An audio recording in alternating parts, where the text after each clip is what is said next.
Before reading Carol Dweck's Brainology, I would encourage you to take a look at some key elements and feel free to go ahead and take some guesses as to what the text will entail.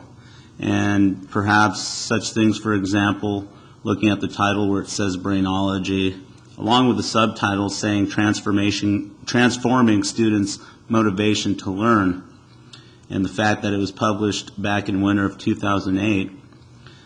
This particular PDF comes from the website for the National Association of Independent Schools. And just at a glance, you can kind of see, of course there's the picture with the ball and the rubber bands right here, but you can see the text and you can see various elements of the text as well. You're going to encounter some subheadings as you skim through it,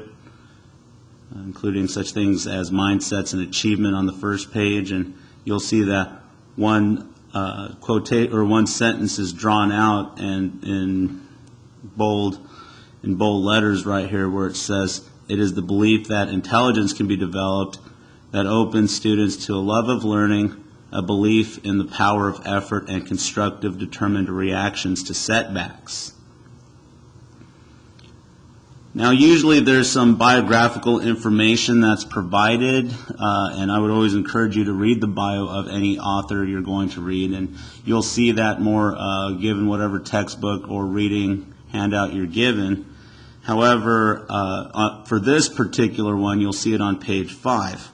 If we skip to page 5 right here, you'll see in the middle of the page, where just before the references section, where Dweck lists those sources that she uses, remembering that references is used in the APA format. It mentions that Carol S. Dweck is the Lewis and Virginia Eaton Professor of Psychology at Stanford University and the author of Mindset, The New Psychology of Success. And so with that being said right there, you would probably make some assumptions knowing that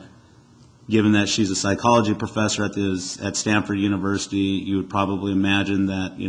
given what Stanford is, anyone who knows about Stanford knows it's one of the most prestigious schools in the United States.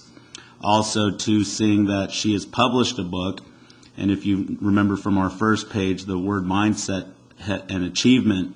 was mentioned, and so you'll see that, she wrote an actual book about it, a full-length text, and with that being said, authors often will revisit certain topics or certain ideas in the works that they publish. So you'll see that this is something that Carol Dweck certainly kind of holds dear and is very adamant about. And so these are, again, things that I would encourage you to keep in mind prior to actually reading and engaging in the text. And of course, printing up a hard copy of this is highly recommended, and of course being able to go ahead and write in the margins, underlining, circling, highlighting any words that maybe catch your attention or maybe that you are confused about right there, and really trying to engage with the text and practice active reading with it as much as possible.